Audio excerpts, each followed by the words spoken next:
Martial Peak, Kabanata 5865. Pagdaan sa apoy pababa. Handa na ba kayong lahat? Tumingin si Yang Kai sa lumulutang na kontinente kung saan matatagpuan ang Head Office Division. Sa tuwing siya ay pumupunta rito, palaging may batis ng mga taong gumagalaw, na ang mga cultivator ay patuloy na lumilipad. Ngunit sa sandaling ito, ang buong lumulutang na kontinente ay ganap na walang laman. Kahit sa napakalaking Pyongyang Pass na ito, si Mi Jinglan lang ang naghihintay sa kanya. Upang makapaghanda para sa paparating na digmaan, ang human race ay talagang naubos ang lahat ng kanilang mga mapagkukunan. Kahit na ano pa, kahit ang Myriad daw Secret Realm na personal na itinayo ni Yang Kai mahigit 20 taon na ang nakalipas ay nasa pangalan na lang. Bagamat naroon pa rin ang Secret Realm, walang bakas ng Great Dao Forces na natitira. Kahit na sila ay pumasok muli, hindi sila makakakuha ng anumang mga benepisyo. Sa loob lamang ng 20 taon, ang malawak na Secret Realm ay na-hollow out ng mga sundalo ng human race, na lumikha ng malaking bilang ng 8th grade Heaven Opening Realm Cultivator. Maraming mga 8th grade cultivator ang nakinabang din dito, na nagpapahintulot sa kanilang Great Dao attainments na umunlad at ang kanilang lakas ay tumaas. Pagkatapos ng maraming taon ng paghahanda sa digmaan, inilagay ng human race ang lahat ng kanilang makakaya sa pagkilos. Sa sandaling ito, ang human race ay masasabing nasa human race peak. Handa na ang lahat, sagot ni Mi Jinglan. Ngumisi si Yang Kai. Kung gayon, magsimula tayo. Sa sandaling matapos siyang magsalita, ipinatawag ni Yang Kai ang kanyang space-time river.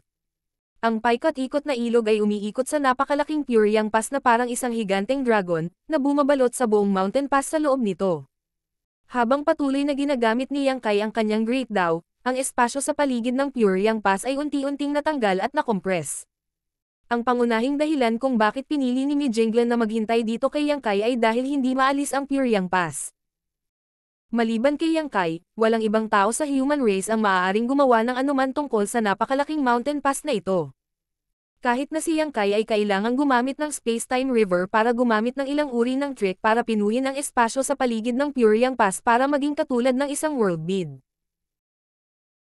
Siyempre, sa kasalukuyang pundasyon ng kanyang miniature universe, maaaring magkaroon si Yang Kai ng pagkakataong itago ang Pyongyang Pass sa kanyang miniature universe, ngunit sa gayong behemoth tulad ng Pyongyang Pass, kung talagang ilalagay niya ito sa kanyang miniature universe, magdudulot ito ng malaking pasanin sa kanyang katawan, na ginagawang hindi komportable para sa kanya na gumawa ng anumang karagdagang aksyon, kaya ipinatawag pa rin ni Yang Kai ang Space-Time River. Ang kapangyarihan ng Great Dao ay patuloy na nagbabago, at ang Space-Time River na nakabalot sa Pyongyang Pass ay nagsimulang lumiit sa bilis na nakikita ng mata. Pagkatapos ng kalahating oras, nag-transform ito sa isang kamaon na world bead. Inilagay ito ni Yang Kai at tinawag si Mi Jinglan. Tara na, huling sulyap si Mi Jinglan sa lumulutang na kontinente kung saan matatagpuan ang Head Office Division bago mabilis na binawi ang kanyang tingin at lumipad kasama si Yang Kai. Matapos dumaan sa ilang territory gate, dumating sina Yang Kai at Mi Jinglan sa Black Territory pagkalipas ng ilang araw. Sa pagtingin sa paligid, ang malawak na kawalan ay napuno ng hindi mabilang na mga battleship. Karamihan sa mga battleship na ito ay karaniwang battleships, ngunit mayroon ding medyo bilang ng purifying black ink battleships na kakaiba sa iba. Maging si Yang Kai, na nakaranas ng hindi mabilang na malalaking labanan, ay hindi maiwasang matigilan nang makita niya ang Black Territory. Nang salakayin ng dakilang hukbo ng human race ang Primordial Heaven's Source Grand Restriction, bagaman hindi maliit ang laki ng kanilang fleet, ito ay isang pagtitipon lamang ng higit sa 100 mountain pass. Ngunit sa ngayon, ito ang pundasyon ng human race. Noong nakaraan, kung ito man ay ang bilang ng Heaven Opening Realm Cultivators o ang laki ng kanilang fleet, wala ni isa sa kanila ang maihahambing sa kasalukuyang human race. Ang tanging pagkakaiba sa pagitan ng kasalukuyang human race at ng nakaraan ay ang bilang ng 9th grade master. Sa panahong iyon, ang human race ay may higit sa 100 mga 9th grade master, ngunit ngayon ay wala pang 10. Isa pang 9th grade. Tumingin si Yang Kai sa isang tiyak na direksyon dahil sa pagtataka. Sa sandaling dumating siya sa Black Territory, napansin niya ang isang medyo hindi pamilyar na aura ng 9th grade. Hindi ito ang bagong na-promote na Shida Zhuang mula sa mahigit 20 taon na ang nakalilipas, ngunit isang taong hindi niya nakilala. Ang tangtao ng Golden Antelope Paradise, hindi ko alam kung narinig mo na siya. Casual na paliwanag ni Mi Jinglan. Sumulong siya 5 taon na ang nakakaraan. 5 taon na ang nakalilipas, nagpunta siya sa Myriad Monster World at hiniram ang world force nito upang linangin. Isang babae. Natigilan si Yang Kai. Nang marinig ni Mi Jinglan ang kanyang tono, nagtatakang nagtanong si Mi Jinglan. Si junior brother ay may pagkiling sa mga babae. Hindi yon, medyo nagulat lang ako. Mas mabuti kung hindi mo gagawin. Ngumiti si Mi Jinglan. Itong junior sister Tang ay may ilang pagkiling sa mga lalaki. Kung may sinabi siyang hindi kasiya siya, hindi dapat isa puso ni junior brother. Napangiti si Yang Kai. Siyempre hindi ko ibababa ang sarili ko sa level niya. Napabuntong hininga si Mi Jinglan. Dumating na ang isang bagong panahon. Kung ang human race ay may 1,000 taon. Hindi, 200 taon, magiging kasing dali ng pagbuga ng alikabok para masakop ang no-return pass. Sa kasamaang palad, ang oras ay hindi naghihintay sa sinuman. Ang pag-promote ni Shida Zhuang ay isang senyales na dumating na ang isang bagong panahon, isang senyales na ang nakababatang henerasyon na nakatanggap ng mga benepisyo ng World Tree Clone ay sa wakas ay lumaki na. Ito ang hinaharap na pag-asa ng human race, ang pagsikat ng bukang liwayway. Bilang Heaven Opening Realm Masters ng mas matandang henerasyon, nakaramdam ng kasiyahan si Mi Jinglan at ang iba pa. Dahil ipinanganak bilang isang human race sa magulong panahon na ito, hindi natatakot ang isang tao sa kamatayan o sakit. Ang kinatatakutan nila ay walang magbubuhat ng pasanin ng kanilang mga ninuno. Sa loob lamang ng 20 taon, ang human race ay nagsilang ng 2 bagong 9th grade master, at malamang na mas maraming 9th grade master ang ipanganak sa hinaharap. Nagpatuloy silang dalawa sa pagsulong, hindi man lang tinatago ang kanilang mga aura. Sa daan, hindi mabilang na mga sundalo sa battleships ang tumingin sa ibabaw na may hitsura ng paghanga. Hindi nagtagal, nakarating silang dalawa sa gitnang rehiyon ng Black Territory kung saan matatagpuan ang lihim na daanan. Sa katunayan, marami sa mga matataas na echelon ng Cave Heaven Paradise ang nakakaalam tungkol sa lugar na ito. Pagkatapos ng lahat, pumunta si Yang Kai sa Black Ink Battlefield mula rito. Sa loob ng libu-libong taon, ang Black Ink Clan ay naghahanap ng pasukan sa lihim na daanan na ito, ngunit sa kasamaang palad, hindi sila nakakuha ng anumang praktikal na resulta. Sa tuwing papasok at lalabas si Yang Kai, tatatakan niya ang pasukan na ito. Tanging ang mga lubos na bihasa sa Space Great daw ang makakatuklas ng ilang mga pahiwatig. Sa deck ng Purifying Black Ink Battleship, lahat ng 9th grade master ay naghihintay. Dumating si Yang Kai at Mi Jinglan sa isang iglap at lumapag sa harap ng lahat, kinuyam ang kanilang mga kamao. Paumanhin sa paghihintay. Ibinalik ng lahat ang pagbati at ipinaliwanag ni Uyang Lai. Hindi naman kami naghintay ng matagal, nagutos si Big Head Mi na isaalang-alang ang oras ng iyong cultivation bago umalis, kaya tama ang timing. Bahagyang tumango si Yang Kai, nanlilisik ang kanyang mga mata sa karamihan ng mga 9th grade master bago tuluyang nakipag-ayos sa isang hindi pamilyar na babae. Nakangiting sinabi niya, "Ikaw ay si junior sister Tang Tao." Agad na humakbang pasulong si Tang Tao, namula ang mukha niya habang nakayuko. Binati ni Tang Tao si senior brother Yang. Itinaas ni Yang Kai ang kanyang kamay at pinuri. Ang bawat henerasyon ay may sariling henyo. Para sa inyo ni Junior Brother Shi na maabot ang 9th grade sa ganitong kritikal na sandali, ito ay nagpapatunay na ang tadhana ng human race ay hindi mahina. Ang kinabukasan ng human race ay nakasalalay sa iyo. Pagkasabi nito ay hindi niya maiwasang matigilan sandali. Itong makalumang tono. Matanda na talaga siya. Sa mahigpit na pagsasalita, edad man o seniority, matanda na talaga siya. Ang paraan ng pagtingin niya kay Tang Tao at Shida Zhuang ngayon, malamang ay katumbas ito ng pagtingin sa kanya ng 9th grade old ancestor na iyon. Ang torch ng human race ay ipinasa mula sa henerasyon hanggang sa henerasyon. Mabilis na ikinaway ni Tang Tao ang kanyang kamay at sinabing, "Napakabait ni senior brother. Kamakailan lang ay nasira na kami ni senior brother Shi, kaya sa hinaharap kakailanganin namin ang suporta ng senior brothers and sisters." Pagkasabi nito, hinawakan niya si Shida Zhuang na nakatayo sa likuran niya at tahimik na sinipa. Tila nagising si Shida Zhuang mula sa isang panaginip at tumango ng paulit-ulit. "Ah, tama si Junior Sister Tang." Nagpatuloy si Tang Tao. "Senior brother, ako ay kapareho ni Senior Brother Shi, pareho kaming mula sa Star Boundary, ako ay mula sa South Territory." Oh, nagtaas ng kilay si Yang Kai. Mula noong sinaunang panahon, ang South Territory ay may maraming namumukuntanging talento, ngayon ay tila ito na nga ang nangyari. Kapag sumiklab ang digmaan, ingatan mong mabuti ang iyong sarili. Sa pamamagitan lamang ng pananatiling buhay makakapatay ka ng mas maraming Black Ink Clan at masaksihan ang huling tagumpay. Oo, tumango si Tang Tao.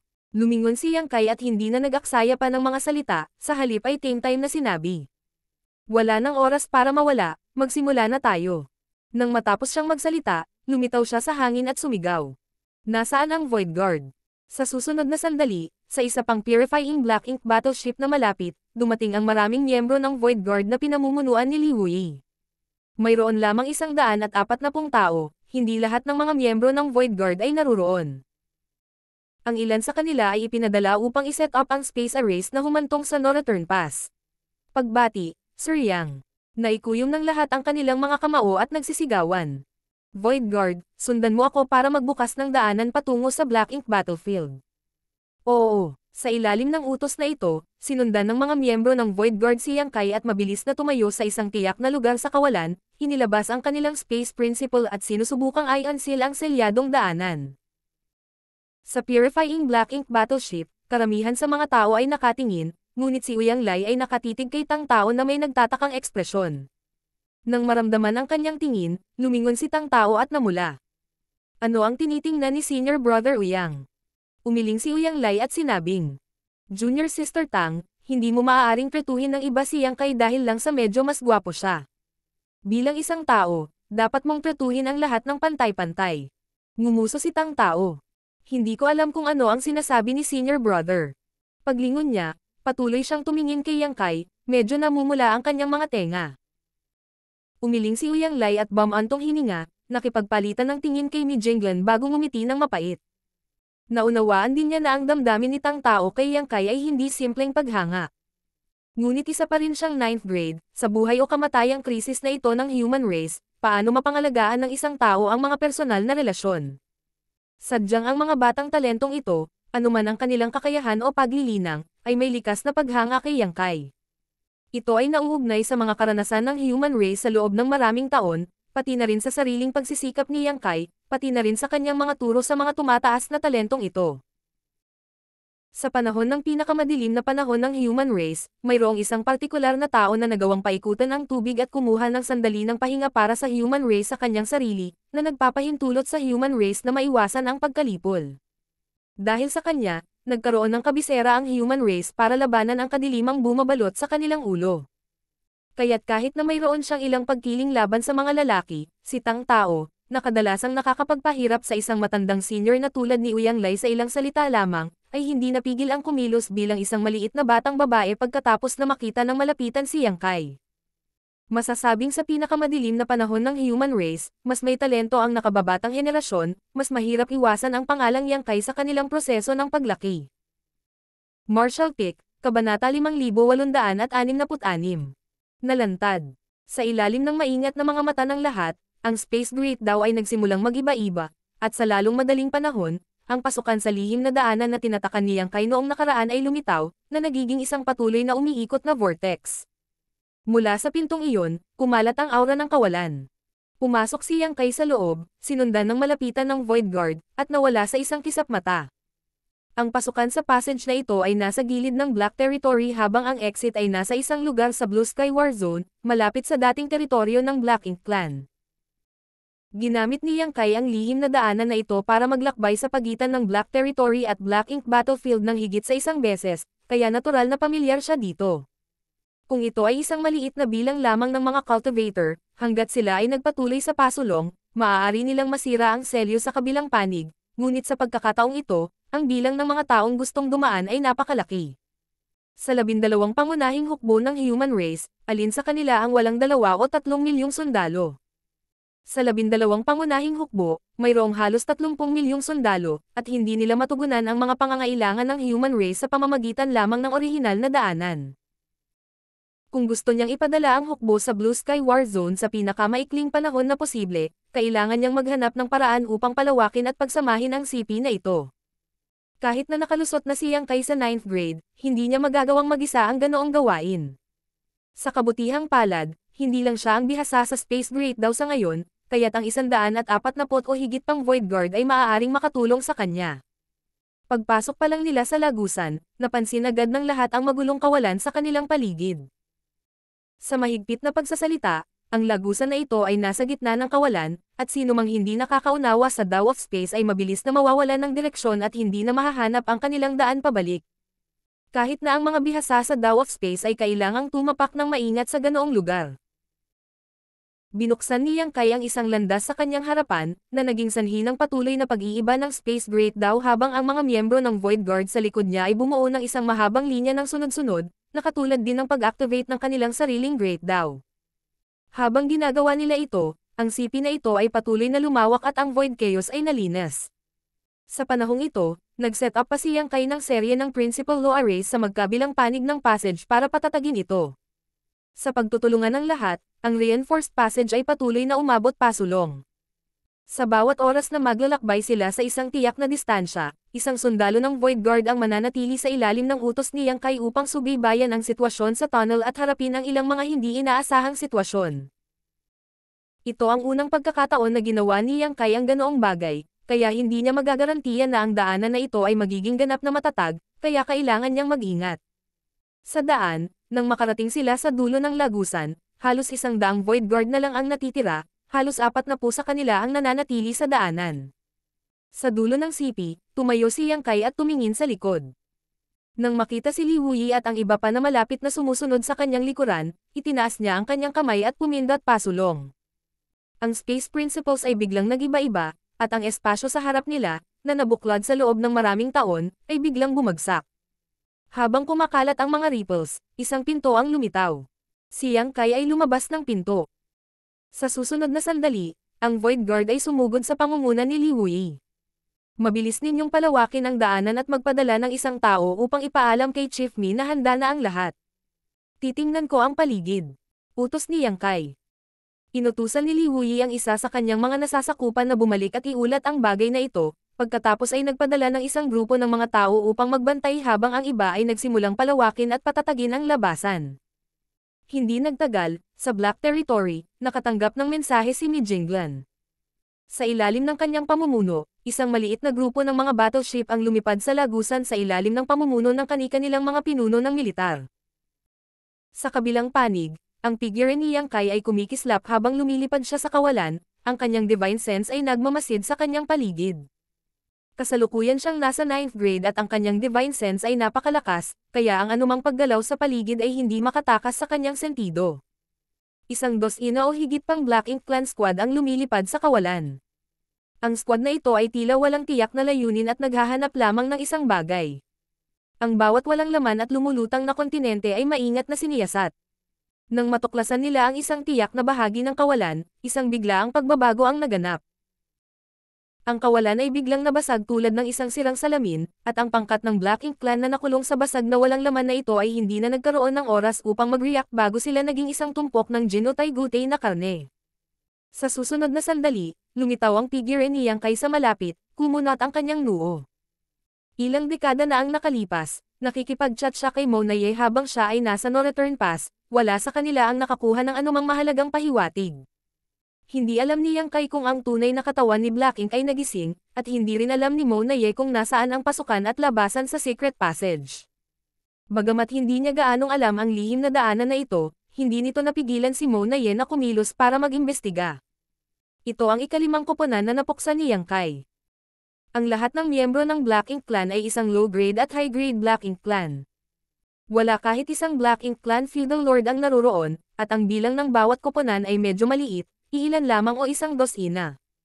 Maaaring isipin na para maimbestigahan ang lokasyon ng lihim na daanan na ito, nagpadala si Mo Naye ng maraming Black Ink Clan sa mga nakaraang taon, gamit ang isang malawak na lambat upang maghanap.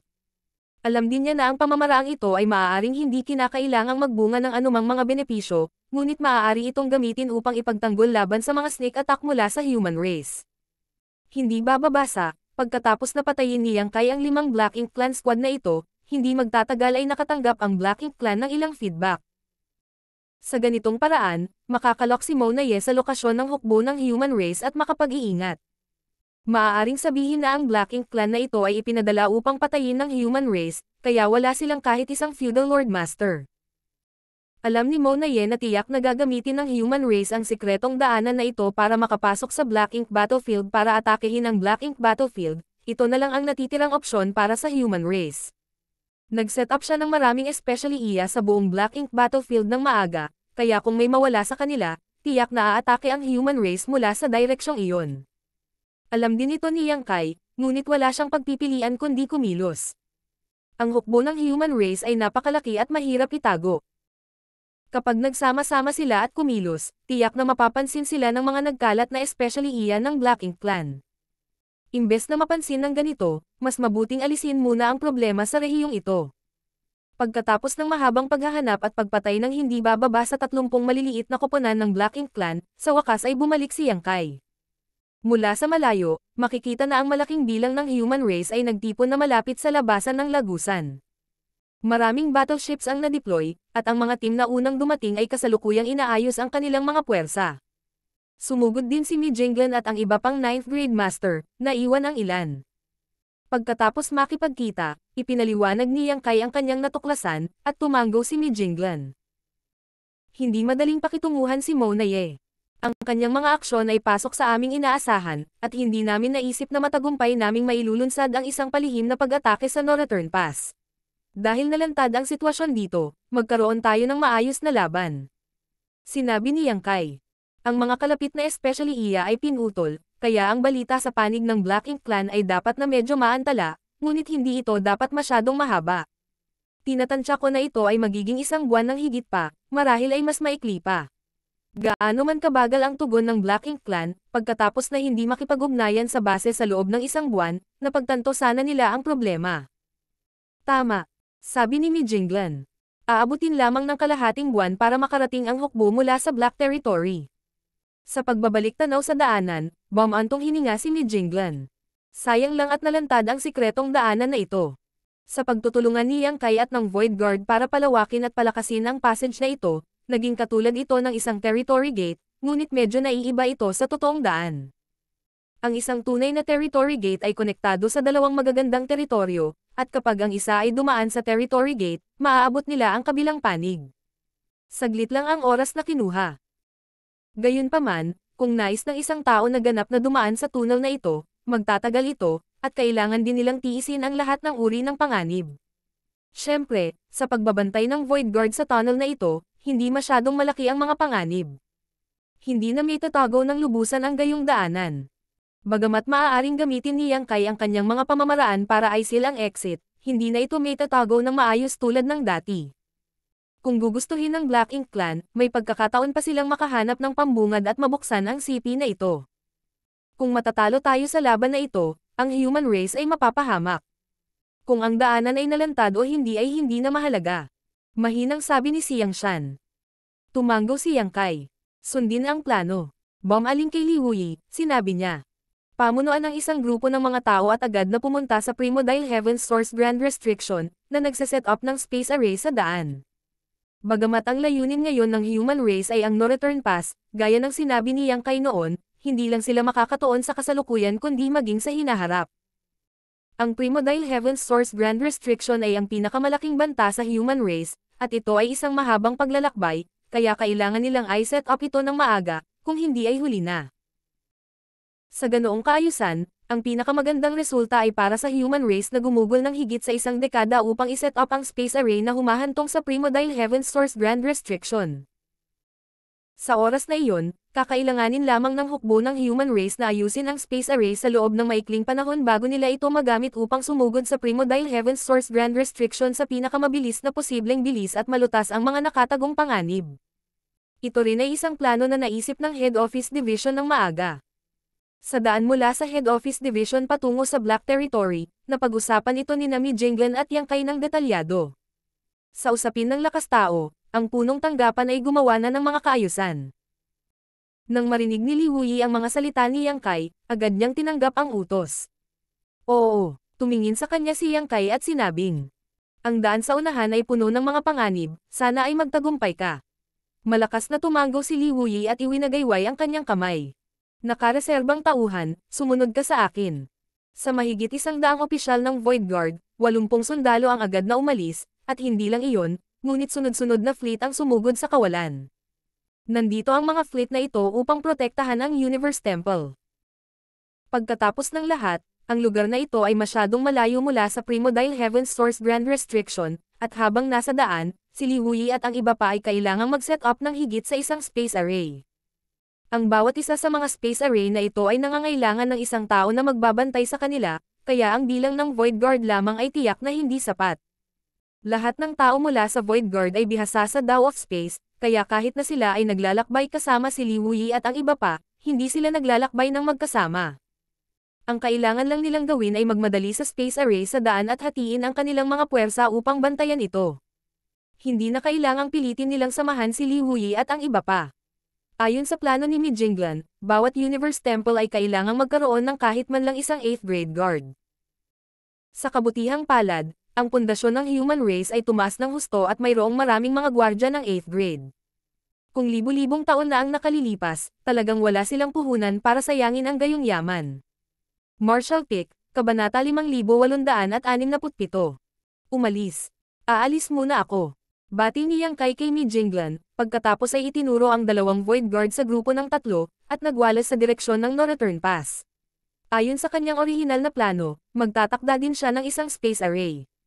Gayunpaman, ang space array na kanyang pananagutan ay ang paglabas ng secret passage sa No-Return Pass. Ang labasan ng lihim na daanan ay matatagpuan sa Blue Sky War Zone, malapit sa teritoryong inookupahan ng Black Ink Clan. Bagamat ang lugar na ito ay hindi gaanong malayo sa No-Return Pass gaya noon, tiyak na hindi ito malapit. Sa kasalukuyang lineup ng napakalaking hukbo ng human race, aabutin ng hindi bababa sa 2 taon bago makarating dito ng hindi gumagamit ng space array. Gayunpaman, ang paggamit ng space array sa teleport ay mas mabilis. Dahil naputol ang kalapit na mga especially iyan ng Black Ink Clan, hindi magtatagal bago nalaman ng Black Ink Clan na dumating ang human race para umatake. Sa ngayon, ang bilis ay ang pinakamahalaga, kaya ang mas maagang pag-atake nila, mas mabuti. Pagkaalis ni Yang Kai, ang natitirang mga sundalo ng Void Guard ay nagsimulang mag-set up ng unang space array. Ang bagay na ito ay hindi mahirap dahil ang lahat ng space arrays ay inilatag ng maaga, at lahat sila ay dinala ng nakalap na Universe Temple. Ang kailangan lang nilang gawin ay maghanap ng angkop na lokasyon para iset up ang Universe Temple at ayusin ang Spirit Array. Isang 8th grade Void Guard na sundalo ang nagbukas ng pinto sa kanyang maliit na universo, at habang ginagawa niya iyon, patuloy na lumawak ang pinto. Hindi nagtagal, isang sinaunang Universe Temple ang dahan-daang lumipad palabas mula sa miniature universe, at sa ilalim ng patnubay ni Mi Jinglan, ito ay inilagay sa isang lugar sa kawalan. Kaagad, maraming mga disipulo ng Void Guard ang sumugod sa Universe Temple upang siyasatin ang Spirit Array. Pagkaraan ng ilang sandali, iniulat nila na handa na ang lahat at gumagana ng maayos ang Spirit Array. Sa ganitong paraan, maaaring iset up ng human race ang kanilang unang space array sa Black Ink Battlefield, at sa space array na ito bilang isang connection point, ito man ay isang Spirit Array na pinamumunuan ni Yang Kai, o isang Spirit Array na pinamumunuan ni Li Wuyi, sila madaling makakonekta sa Primordial Heaven's Source Grand Restriction. Kapag nagtagumpay sila, ang human race ay magkakaroon ng daluyan patungo sa Primordial Heaven's Source Grand Restriction. Siyempre, kailangan nilang dumaan sa maraming transit cycle sa panahong ito, ngunit ito ay mas mahusay pa rin kaysa sa mahabang paglalakbay ng isang hukbo. Hanggat nakuha ng human race ang No-Return Pass, magagawa nilang malampasan ang Primordial Heaven's Source Grand Restriction sa lalong madaling panahon. Sa labasan ng lihim na daanan, isang tuloy-tuloy na daloy ng mga sundalo ng human race ang sumugod palabas. Maliban sa unang batch ng mga elite na dumating, ang mga dumating mamaya ay pawang mga sundalong may mababang cultivation. Napakahusay ng kasalukuyang lakas ng human race, ngunit sa huli, ang karamihan sa kanila ay mga lower-level cultivator, lalo na ang mid-grade Heaven Opening Realm Cultivator. Ang bilang ng 4th grade at 5th grade Heaven Opening Realm Cultivator ay ang pinakamataas, kahit na lumampas sa bilang ng low-grade Heaven Opening Realm Cultivator. Ito ay iba noong ang human race ay payapa. Noong hindi pa nilusob ng Black Ink Clan ang 3,000 mundo, ang pinakamalaking bilang ay low-grade Heaven Opening Realm. Noong unang pumasok si Yang Kai sa 3,000 mundo na ito, nakatagpo pa siya ng maraming mga 1st grade at 2nd grade master. Gayunpaman, sa kasalukuyang human race, halos walang 1st grade o 2nd grade Heaven Opening Realm Cultivators, kahit 3rd grade, habang ang Star Boundary at Myriad Monster World, ang dalawang dakilang Heaven Opening Realm Cradles, lahat ay kahit 4th grade Heaven Opening Realm Cultivator. Ang dahilan ng sitwasyong ito ay hindi lamang dahil sa mga benepisyo ng World Tree Clone, kundi dahil mas madaling makakuha ng mga mapagkukunan kaysa dati. Noong nakaraan, maraming human race na may hamak na background ay walang kakayahang makakuha ng mga mapagkukunang kailangan para makasulong sa Heaven Opening Realm, ngunit ngayon, hanggat mayroon silang sapat na mga merito sa labanan, maaari nilang ipagpalit ang mga ito mula sa Military Logistics Department. Sa mahigpit na pagsasalita, hindi ganoon kadali para sa mga cultivator ng human race na makakuha ng mga mapagkukunan tulad noong nakaraan, ngunit sa halip ay mayroon silang mas direktang paraan ng pagkuha ng mga ito. Ito ay isang kaginhawaan na hindi magagamit sa mga may mababang pinagmulan. Bumalik sa Black Ink Battlefield, nang ang isa ay lumaban sa Black Ink Clan, ang minimum na kinakailangan ay 5th grade Heaven Opening Realm. Sa ilalim ng 5th grade, imposibleng labanan ang pagguho ng Black Ink Strength.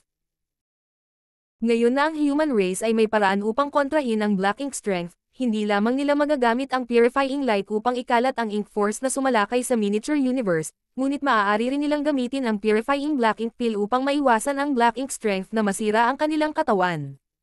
Dahil dito, ang mga kinakailangan ay bahagyang mas mababa, ngunit gaano man kababa, ang pinakapangunahing kinakailangan ay ang 4th grade Heaven Opening Realm. Tanging ang mga nakaabot sa 4th grade Heaven Opening Realm ang may mga kwalifikasyon na mag-ambag sa larangan ng digmaan. Sa ilalim ng 4th grade Heaven Opening Realm, kahit na pumasok sila sa larangan ng digmaan, wala silang gaanong pakinabang. Sa madaling salita, ang low-grade Heaven Opening Realm Cultivator ay karaniwang walang mga kwalifikasyon para makapasok sa larangan ng digmaan. Hindi na kaugalian ng human race ang paggamit ng mahihinang cultivators bilang kanya na kumpay. Gayunpaman, sa ekspedisyong ito, dinala ni Mijinglan ang lahat ng 3rd grade Heaven Opening Realm Cultivator mula sa human race kasama niya. Ang misyon ng 3rd grade Heaven Opening Realm Cultivator na ito ay hindi ang pumatay ng mga kaaway sa larangan ng digmaan kundi ang pagmimina ng mga mapagkukunan. Ang mga mapagkukunan ng human race ay matagal nang naubos. Kung hindi dahil sa ibinalik ni Yang Kai ang isang malaking halaga ng mga mapagkukunan mula sa Black Ink Clan ilang dosenang taon na ang nakalipas, malamang na hindi maaayos ang Puriang Pass. Sa sandaling ito ay halos tulad ng isang lampara na naubusan ng langis. Sa sandaling sumiklab ang isang digmaan, ang pangangailangan para sa mga mapagkukunan ay tataas lamang, hindi pa banggitin na sa tuwing ang isang malaking hukbo ay nai-teleport, kakailanganin nila ang mga mapagkukunan. Pagkatapos ng labanan sa pagtatapos ng Northern Pass, kailangan nilang i-teleport ang hukbo sa Primordial Heaven Source Grand Restriction, at ang pagkonsumo ng mga mapagkukunan ay magiging kahanga-hanga. Dahil dito, ang human race ay kailangang magplano ng maaga. Kahit na nakakuha sila ng malaking halaga ng mga mapagkukunan pagkatapos na masira ang No-Return Pass, pagkatapos lamang nilang gawin ito. Ang 3,000 mundo ay ngayon ay walang laman na mga shell at walang lugar upang magmina ng mga mapagkukunan, ngunit ang Black Ink Battlefield ay naiiba. Ang malawak na Black Ink Battlefield ay palaging pinagmumulan ng lahat ng uri ng mapagkukunan. Sa napakaraming taon, ang human race ay nagmimina at ang Black Ink Clan ay nagmimina rin. Bagamat sa kalaunan ay magkakaroon ng tuyong araw, sapat na ito upang matugunan ang mga pangangailangan ng human race. Dahil dito, pagkatapos na tumira ang elite na hukbo, ang susunod na dumating ay ang lahat ng low-grade cultivator. Halos agad-agad, ang mga 3rd grade cultivator na ito ay nagkalat sa lahat ng direksyon upang maghanap ng lugar na mamiminahan. Nagkalat din ang natitirang dosen ng mga sundalo ng Void Guard. Ang kanilang kasalukuyang gawain ay ang mag-set up ng mga space array sa Universe Temple sa Black Ink Battlefield upang maibalik ng 3rd grade Heaven Opening Realm cultivators ang mga mapagkukunan na kanilang nakuha. Ang lahat ay tila abala, ngunit ang lahat ay nagpapatuloy ng maayos. Pagkalipas ng 2 araw, halos 3 milyong 3rd grade cultivator ang sumugod mula sa Black Territory. Ang bilang na ito ay sum-akop sa halos 10% ng hukbo. Nagkalat sila sa lahat ng direksyon ng Black Ink Battlefield. Marahil, hindi magtatagal bago sila magbalik ng napakalaking halaga ng mga benepisyo para sa human race. Hanggang ngayon ay medyo huminahon ang pagkabalisa ni Mijinglan. Sa paglipas ng mga taon, siya ang namamahala sa Head Office Division, na responsable sa pag-coordinate ng iba't ibang hukbo ng human race, at ang supply ng mga mapagkukunan ay nag-iwan din sa kanya sa isang kaayla-hilakbot na pag-aayos. Gayunpaman, hindi niya nagawang lutisin ang problemang ito hanggang sa oras na ito nang ang pangunahing hukbo ay nakatakda na para sa Black Ink Battlefield. Ngayon, ang Black Ink Battlefield ay hindi na ang likod bahay ng Black Ink Clan, kundi ang human race. Nang umatake ang hukbo ng human race, ang Black Ink Clan ay walang paraan para tumugon maliban sa ipagtanggol ang kanilang sarili. Ang eksenang ito ay halos kapareho sa kung paano inatake ng Black Ink Clan ang No Return Pass noon, ngunit ang kanilang offensive at defensive na posisyon ay nagbago. Kasabay nito, isang figure ang lumipad palabas mula sa isang Universe Temple at dumating sa harap ni Mi Jinglan, kinulong ang kanyang mga kamao at nagsasabing, "Chief Mi, ang unang space array na humahantong sa No Return Pass ay konektado na." Bahagyang tumango si Mi Jinglan. Naiintindihan. Bagamat nanatiling kalmado ang kanyang ekspresyon, lihim siyang namangha sa bilis ni Yang Kai. Bago kumilos si Li Wuyi, na naunang umalis, ay naiset up na ni Yang Kai ang unang spirit array. Gayunpaman, sa mga tuntunin ng mga tagumpay sa Space Great daw, si Yang Kai ay bahagyang mas mataas kaysa kay Li Wuyi, kaya natural na mas mabilis siya. Bumaling kay Siang Shan at sa iba pa, sinabi niya. Ayusin ang hukbo na magsimulang mag-teleport. Tumango si Siang Shan at ang iba pa bago tumalikod para magayos. Dahil sa bawat oras na mag-teleport sila, kakailanganin nilang kumonsumo ng malaking bilang ng mga mapagkukunan, at ang bilang ng mga mapagkukunang natupok ay malapit na nauugnay sa bilang ng mga tao na kanilang na-teleport. Upang mabawasan ang pagkonsumo, kailangan ng human race ang miniature universe ng high-grade heaven opening realm para kolektahin ang kanilang mga nasasakupan, na lubhang nabawasan ang bilang ng mga taong kailangang mag-teleport. Bagamat maaapektuhan nito ang lakas ng high-grade heaven opening realm masters sa isang tiyak na lawak, hanggat kaya nilang kontrolin ang bilang ng mga tao na maaari nilang tanggapin, hindi sila mawawala ng lakas na lumaban kapag dumating ang panganib. Siyempre, ang ganitong uri ng sitwasyon ay malamang na hindi mangyari, kaya hindi na kailangang mag-alala ng labis. Higit pa rito, ang bilang ng mga high-grade masters sa human race ay napakalaki, na halos bawat maliit na team ay mayroong hindi bababa sa 2 7th grade masters, ang ilan ay may 3 o 4. Ito ay isang pambihirang tanawin sa Black Ink Battlefield. Sa isang maliit na koponan bilang isang unit, ang mga master ng 7th grade sa koponan ay may kakayahan na dalhin ang lahat ng kanilang mga miyembro sa kanilang miniature universe. Sa katunayan, ang ilang mga master ng 7th grade ay maaaring kunin ng isang master ng 8th grade. Sa pagsasaayos na ito, hindi lamang ang pagkonsumo ng mga mapagkukunan ay lubos na mababawasan, ngunit ang kahusayan ng teleportasyon ay tataas din ng malaki. Ang hukbo na unang dumating ay naghahanda na sa teleport sa Universe Temple, ngunit marami pa ring mga tropa ang sumugod mula sa Black Territory. Ang magkabilang panig ay sabay-sabay na sumusulong, at ang hukbo ng human race ay sumusulong nang may hindi mapigil ang momentum, umaasa sa mapagpalat na Universe Temple upang lumokso pasulong. Halos bawat 2 araw, isang bagong space array ang ikokonekta, kaya ang mga sundalong dumating sa nakaraang Universe Temple ay maaari lamang mag-adjust ng kaunti bago sila muling ay teleport. Siyempre, bawat Universe Temple ay may mga taong nagbabantay dito upang maiwasan ang anumang aksidente na mangyari. Kung ito man ay ang spirit array ni Yang Kai o kay Li Wuyi, ito ay pareho. Sa plano, pagkatapos mailagay ang lahat ng space arrays, bawat isa sa Universe Temple ay mangangailangan ng miyembro ng Void Guard na mag-aalaga sa kanila.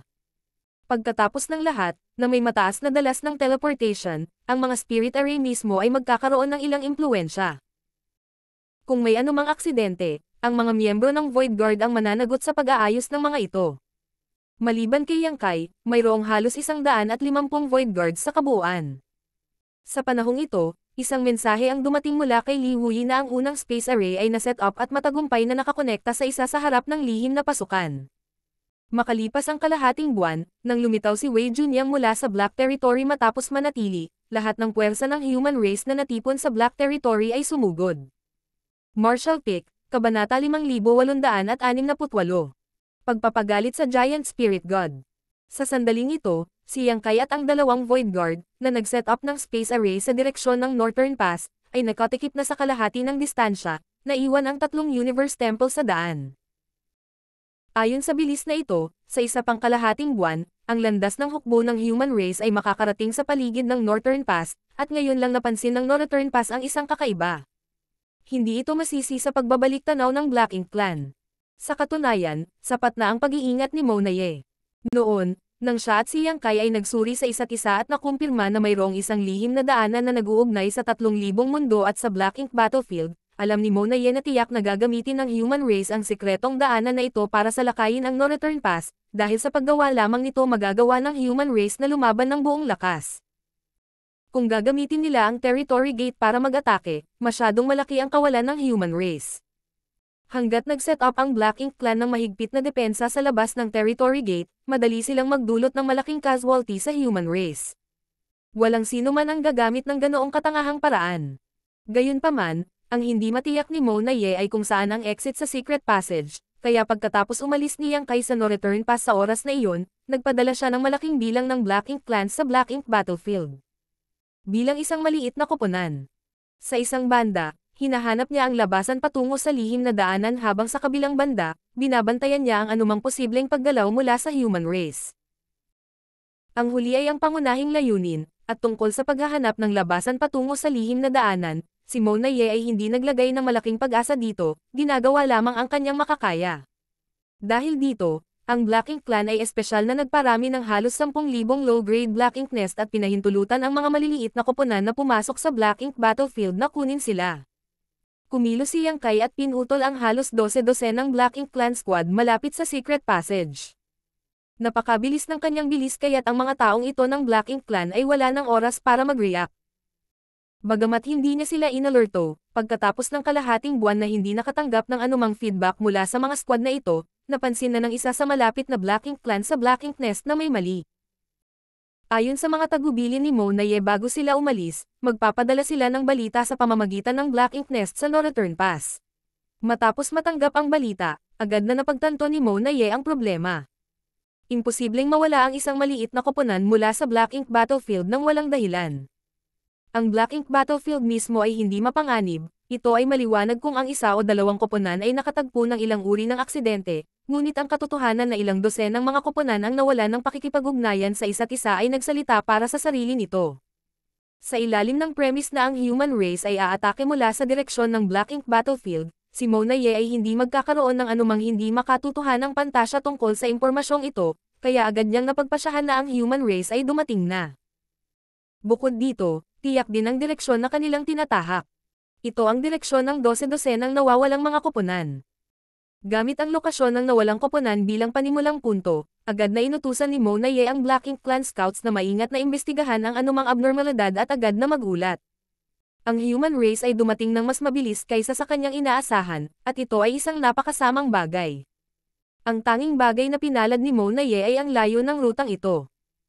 Kung ang hukbo ng human race ay aatake ng buong lakas, magiging imposible para sa kanila na maabot ang no-return pass sa maikling panahon. Hindi bababasa, ang Black Ink Clan ay magkakaroon ng oras at espasyo upang tumugon. Sa makatuwid, pagkatapos ng ilang sandali ng pagmumuni-muni, siya ay sumugod sa tabi ni Mo Yu upang iulat ang sitwasyong ito sa kanya at pag-usapan ang isang kontrahakbang. Kasabay nito, inutusan niya ang kanyang pseudo-royal lord na ipagpatuloy ang pag-akit sa dalawang giant spirit god sa spatial territory.